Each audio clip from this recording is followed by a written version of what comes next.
esta ya es, pues, creo que la última conferencia después de todo este bloque muy interesante y muy reconfortante, además, encontrarnos con todos nuestros colegas en estas conferencias tan interesantes. El tema que me corresponde es el paciente agitado y la duda entre sedación versus inmovilización. Primero, pues vamos a hablar de la definición de agitación. El DSM-5 define la agitación como una actividad motora excesiva asociada a un sentimiento de tensión interior. La actividad suele ser no productiva, es repetitiva y consiste en conductas tales como pasearse sin rumbo, permanecer o moverse inquieto, retorcerse las manos, tirar de la vestimenta o incapacidad para permanecer sentado. Esto siento yo que es pues una descripción de algunas de las características que un paciente agitado puede tener urgencias. Probablemente sean estas, entre muchas otras, comportamientos que nosotros podemos identificar en los pacientes agitados en urgencias. Es importante mencionar que, aunque la agresión o la violencia no sean componentes nucleares del concepto de agitación, una progresión en la gravedad de la misma puede conducir a comportamientos agresivos y violentos, es decir, que no podemos equiparar agitación con violencia y no necesariamente el paciente que llega agitado a urgencias va a terminar violentando a nadie ni a sí mismo, pero pues debemos saber que puede ser el resultado de la evolución de la agitación. Entonces, en cuanto a las características, la agitación tiene dos características muy importantes. La primera es que no surge de la nada, usualmente es un proceso de minutos o horas, como bien dice acá. Quiere decir que el paciente agitado generalmente nos da tiempo para darnos cuenta de que se está agitando, de que se está empeorando y de que se está tornando violento. Casi nunca surge de un momento para otro, siempre hay algo que nos dice y el paciente nos lo anuncia. El paciente generalmente está pidiendo ayuda y busca la forma de que se note que está tornándose cada vez más agitado. Y la otra característica es la impredecibilidad e inestabilidad del curso clínico. Es un proceso dinámico que puede escalar de un estado de ansiedad a un estado agresivo o incluso violento, y pues por eso es tan importante que tengamos claro cómo lo debemos enfocar. Los objetivos que debemos tener o que debemos buscar en el servicio de urgencias para el abordaje de estos pacientes son estos cuatro: evitar que el paciente se dañe a sí mismo, evitar que dañe a otros, identificar causas subyacentes e iniciar el tratamiento médico. Las cuatro cosas deben hacerse simultáneamente y no debe perderse de vista ninguna mientras se aborda cada una de ellas. Y cuando estamos frente a un paciente agitado en el servicio de urgencias, por supuesto hacemos la evaluación inicial, como lo hacemos con cualquier paciente en nuestro servicio, y debemos intentar ubicar el paciente en alguna de estas tres categorías. El paciente cuya agitación responde a una condición médica o trauma, el paciente que es, digamos, que tiene abuso de sustancias o incluso el que está en abstinencia, o los pacientes que tienen una condición psiquiátrica que los hace llegar a la agitación. Importante, en todos los casos, pues tenemos que procurar tratar al paciente con benzodiazepinas, con sedación, con técnicas de desescalada, dependiendo del caso. Y en algún momento puede ser que en cualquiera de ellos tengamos que recurrir a la inmovilización. En cuanto a los pacientes que creemos que tienen una condición médica o de trauma, es muy importante tener en cuenta que hay algunas causas médicas que son potencialmente mortales. Es decir, que la agitación en estos casos probablemente es un síntoma de algo que el paciente está presentando que puede llevarle a la muerte. Esto incluye tóxicos, esto incluye alteraciones metabólicas como hipoxemia, hipercapnia, alteraciones del sodio, de la glicemia, la tormenta tiroidea, alteraciones en el sistema nervioso central como hematomas, hemorragias, ACVs, o incluso puede haber casos de posictales atípicos que se presenten con agitación. Una encefalitis puede llevarnos a agitación de un paciente que no tiene una focalización neurológica, sino que su expresión clínica es la agitación. Y en el 2009, EISEP describió el síndrome de delírio excitado. Es una entidad, digamos, que vale la pena estudiarla con más detalle. Es interesante y ellos la describen porque se dieron cuenta que hubo una serie de pacientes agitados que finalmente murieron, y cuando empiezan a analizar estos casos y a hacer revisiones de literatura y revisiones de estos pacientes, se dan cuenta que todos sufrieron disautonomías severas, acidosis e hipertermia, y aparentemente todo se debe a una estimulación excesiva de la dopamina. Pues es un síndrome que no está muy estudiado, no está muy conocido, y pues valdría la pena profundizar en él en otro escenario. Por lo tanto, entonces, en el servicio de urgencias al paciente agitado, sobre todo aquel en el que pensamos que su agitación es secundaria a una causa médica, pues debemos hacerle el enfoque general que hacemos con todos los pacientes, signos vitales, glicemia, todos los laboratorios tóxicos, TAC, electrocardiograma, en fin. Y pudiéramos intentar medir o intentar calcular la severidad de la agitación del paciente. Podríamos intentar utilizar cualquiera de estas escalas para graduar y ver la gravedad de la agitación. En realidad ninguna de ellas está avalada o está validada en nuestro medio y digamos que tampoco hay una clara correlación en cuanto a sensibilidad o especificidad de las escalas para poderlo hacer, pero digamos que son herramientas que nos pueden ayudar para hacernos una idea de la gravedad de la agitación del paciente para poder enfocarlo y empezar a pensar en cómo lo vamos a abordar. En los pacientes agitados del servicio de urgencias, pues debemos, como les mencionamos anteriormente, ellos nos van anunciando que están agitados y debemos tener en cuenta siempre los signos de alerta de los pacientes agitados.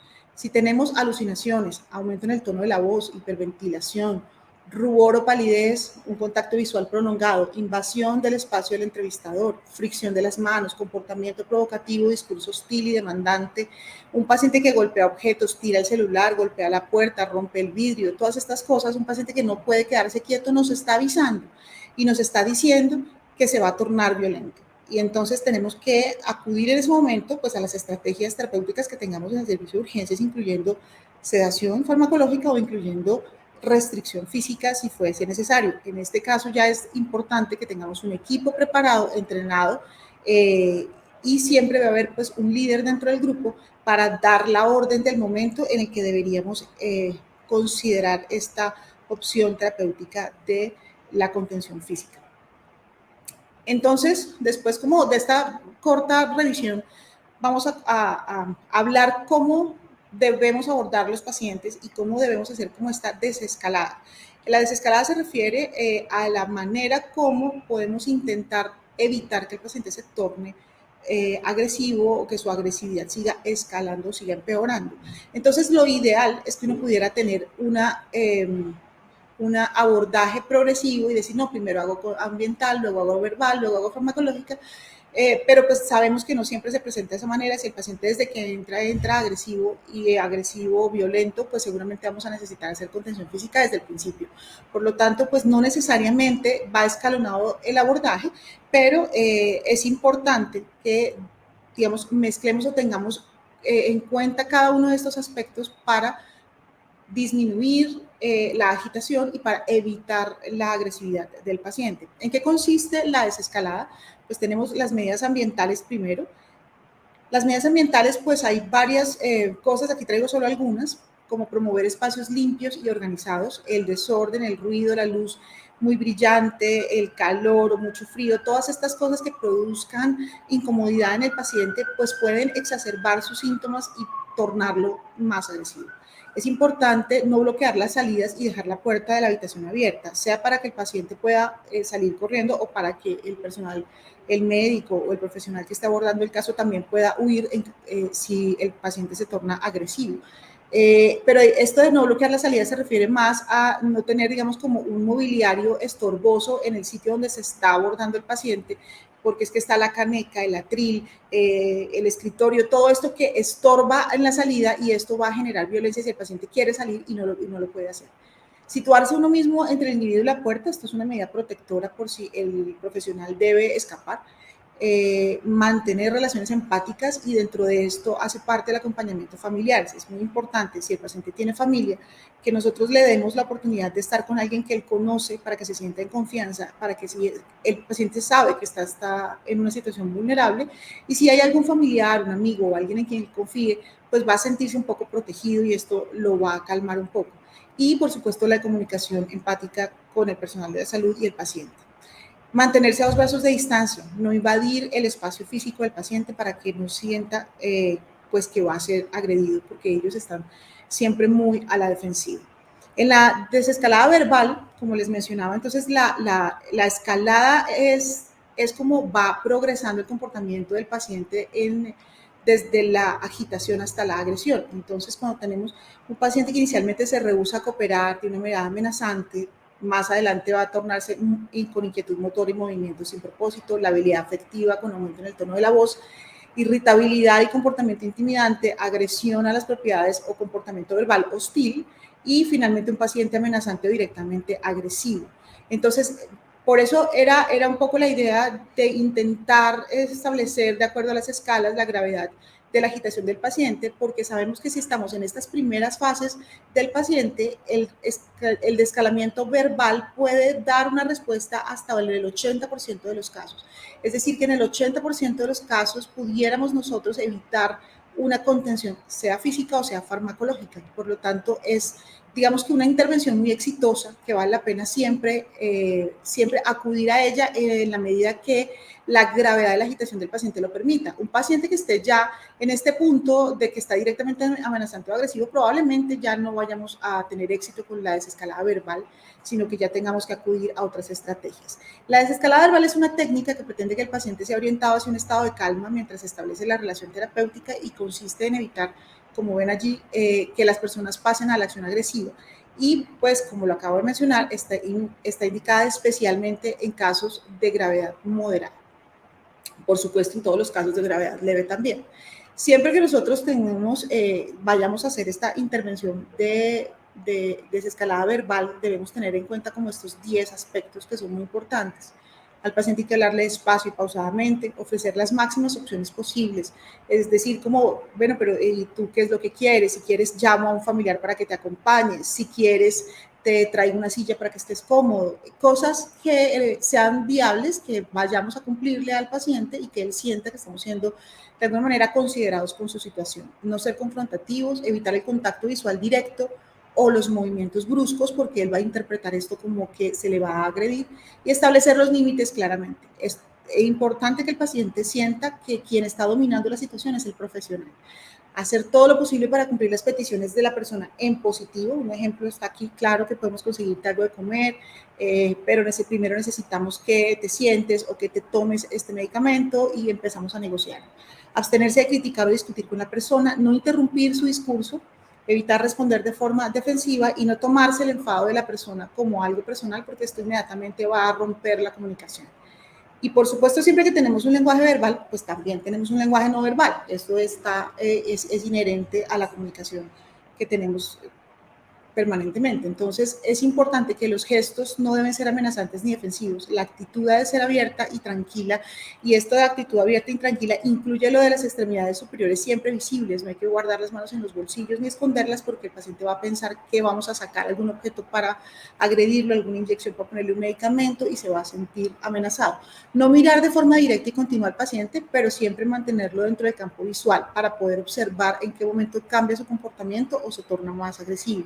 Mantener una postura que refleje calma y control de la situación por parte del tratante, ofrecer a la persona una silla, una camilla, algo de beber, pues para que sienta que sus necesidades están siendo atendidas, y vigilar atentamente el comportamiento del individuo, el cambio del estado de ánimo, su habla, su actividad psicomotora, porque tenemos que estar alertas ante señales inminentes de pérdida del control y si debemos intervenir de una forma más agresiva.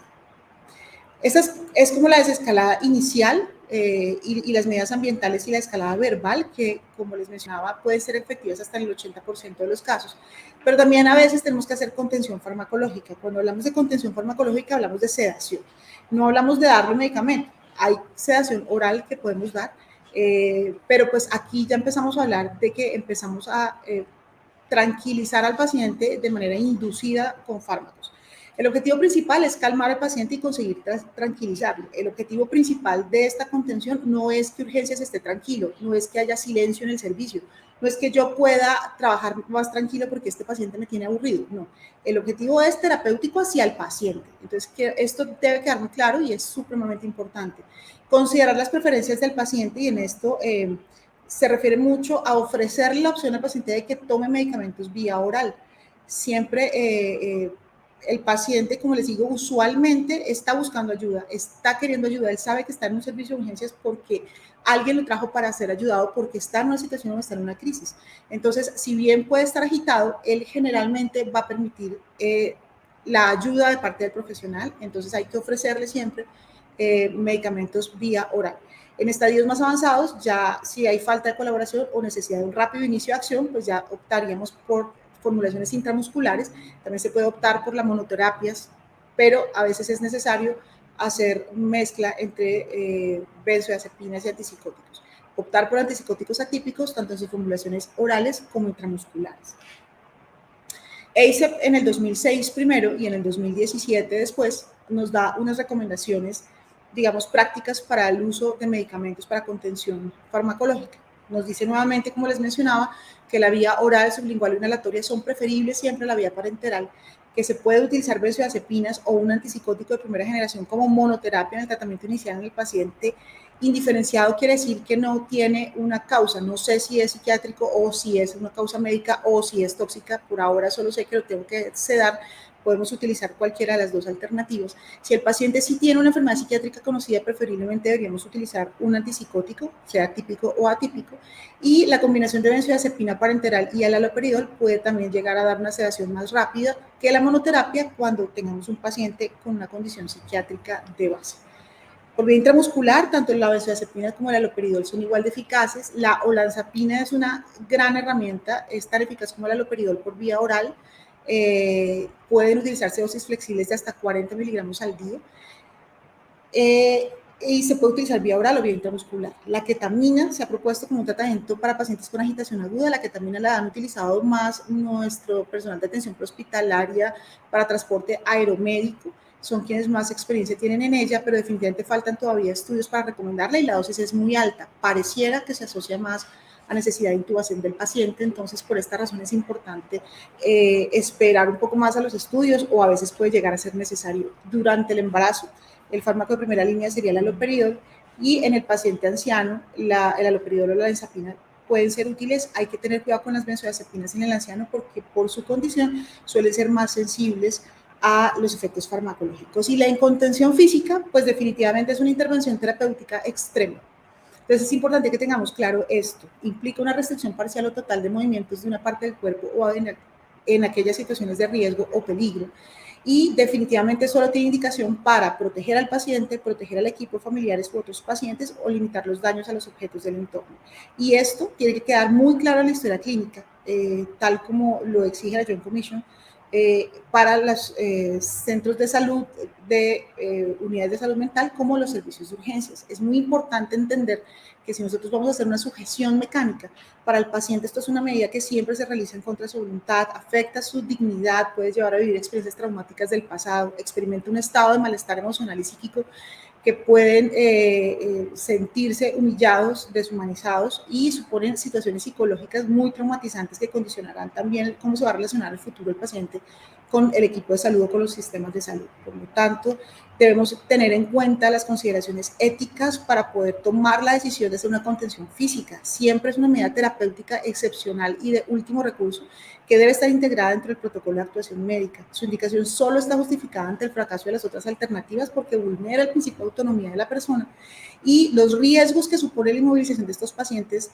y que pueden llevar incluso hasta la muerte, nos obliga a considerar siempre el principio de beneficencia, es decir, que esto solo se debe utilizar pensando en el bienestar del paciente o minimizar riesgos para los demás.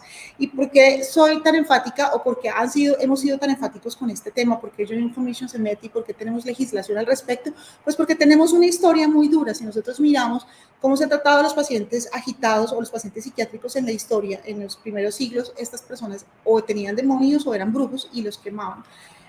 Después se empezó a entender que no, que podíamos tener personas psiquiátricas en la sociedad, entonces había dos tipos de locos, los locos idiotas o los locos lunáticos. Los locos idiotas les permitían estar en sus casas, pero a los locos lunáticos los encerraban en asilos y en prisiones sin ningún objetivo terapéutico, por supuesto. En el siglo XVIII ya aparecen los manicomios y empezamos a tener experimentos como trepanaciones, golpes, otras cosas. En el siglo XIX ya empieza a aparecer la psiquiatría, los alienistas que siguen haciendo experimentos con agua fría. Aquí es donde empieza la electroterapia, pero pues era una cosa muy indiscriminada y digamos que sin mucho control para estas personas. Más cerquita, ya en el siglo XX, pues ya se entiende por parte de estos psiquiatras que esta enfermedad está en el cerebro y como está en el cerebro, pues quitémosle el pedazo del cerebro que es la que lo está generando y entonces empezaron las lobotomías. Pero aquí ya aparece la psicología también, aparecen los medicamentos específicamente antidepresivos y surgen las camisas de fuerza como elementos un poco más suaves, porque antes lo que se hacía era tener cadenas y amarrar los pacientes con cadenas. Entonces la camisa de fuerza pues algo más suave, más tranquilo, pero hubo pues situaciones un poco aberrantes en la historia reciente, como la psiquiatría represiva en la Unión Soviética, en la cual cualquier persona, pues para estas personas y para el régimen soviético, cualquier persona que se pusiera al régimen soviético no podía estar bien de la cabeza. Esas personas tenían que estar locas y les hacían diagnóstico de esquizofrenia lentamente progresiva. Y estas personas que se oponían al régimen, pues eran sometidas a sedaciones profundas y constantes y pues a todos estos tratamientos psiquiátricos, al punto que en el 1977 esta Organización Psiquiátrica Mundial pues le condenó el abuso sistemático de la psiquiatría con motivos políticos en Rusia. Pero pues Rusia lo que hizo fue salirse de esta Organización Psiquiátrica Mundial, pero no suspendió sus prácticas. Hasta que pues se cayó Rusia, entonces ya pues, se cayó la Unión Soviética, perdón, entonces pues ya la ONU no existía pues la cortina de hierro, entonces empezamos nuevamente a ponerle condiciones a Rusia para que hiciera parte de la Organización Psiquiátrica Mundial y ya empezamos a regularlo de una manera más académica, digamos, y de una manera mucho más aceptada. Entonces, todo esto hace que, claro, que tengamos unas normas como estos manuales de la Organización Mundial de la Salud que se basan en documentos internacionales de los derechos humanos, convenios europeos para la protección de los derechos humanos y libertades fundamentales y la Declaración de Hawái que tiene que ver con los derechos de los pacientes de salud mental. Pues todo esto, y pues en Colombia tenemos estos lineamientos técnicos para la prevención y abordaje inicial de la agitación en niños, niñas, adolescentes y mayores de 18 años con discapacidad psicosocial o intelectual, según la cual la salud mental es una prioridad de política pública. La contención física y farmacológica está indicada solo cuando tenga orientaciones preventivas y cuando las medidas menos restrictivas hayan fallado. El procedimiento debe ser realizado por personal médico en servicios de emergencia subhospitalarios, buscando disminuir las complicaciones que puede traer la inadecuada implementación de estas. Y debe resaltarse que en ningún caso pueden utilizarse como castigo o represalia frente a una conducta agresiva o un comportamiento que se considere inadecuado. Entonces, pues estamos regidos por una normatividad, también hay unas recomendaciones para la restricción manual. La restricción manual se refiere a la restricción antes de la sujeción. Esta es la restricción cuando arrancamos y empezamos a inmovilizar al paciente, entonces una mano acá, el otro en la pierna, entonces podemos poner el codo en el cuello o en el tórax del paciente, pues tenemos unas recomendaciones de cómo se debe hacer para evitar complicaciones, porque es que las complicaciones pueden ser muy serias, como las vemos acá. Podemos tener una monitorización insuficiente o inadecuada de un paciente inmovilizado que puede hacernos paro y no nos damos cuenta, asfixia por restricción, deshidratación, muerte por broncoaspiración. El paciente usualmente está en decúbito supino y puede broncoaspirarse y el mismo paciente no tiene cómo defenderse. Traumatismo torácico cerrado con la sujeción manual, lesiones cutáneas, abrasiones, hematomas, paro cardíaco, muerte súbita, rhabdomiolisis, lesiones osteoarticulares, tromboembolismo pulmonar, secuelas psicológicas, úlceras por decúbito y pues por todas estas cosas no se recomienda nunca hacer sujeción en niños, y con los ancianos pues hay todas estas posibles complicaciones son todavía más peligrosas. Entonces es muy importante que sepamos que esto no es inocuo y no solamente no es inocuo, tiene muchas complicaciones que pueden ser muy serias e incluso pueden llevarnos a la muerte. Yo les traía un videito de un ejemplo de cómo hacer una sujeción, pero no alcanzamos desafortunadamente. Y pues finalmente, como conclusión, pues les traigo estas ideas, y es que la restricción física y farmacológica no son opuestas, es decir, la charla empezó diciendo contención física versus farmacológica, en realidad no se oponen, en realidad son complementarias, pero lo que sí nos queda claro es que ambas vulneran la autonomía del paciente y solamente deben estar indicadas con fines terapéuticos y son complementarias. Son medidas extremas para la protección tanto del paciente como de los demás. Se debe tomar la decisión con una clara indicación médica, siempre dentro de los marcos éticos de la práctica clínica y por el menor tiempo posible. Debemos descartar causas mortales de la agitación, evitar y vigilar las complicaciones de la sujeción y apoyar el manejo con medidas farmacológicas de acción más larga para poder retirar las contenciones tanto farmacológicas como físicas lo más pronto posible. Esto era lo que pues les traía en este tema. Les agradezco muchísimo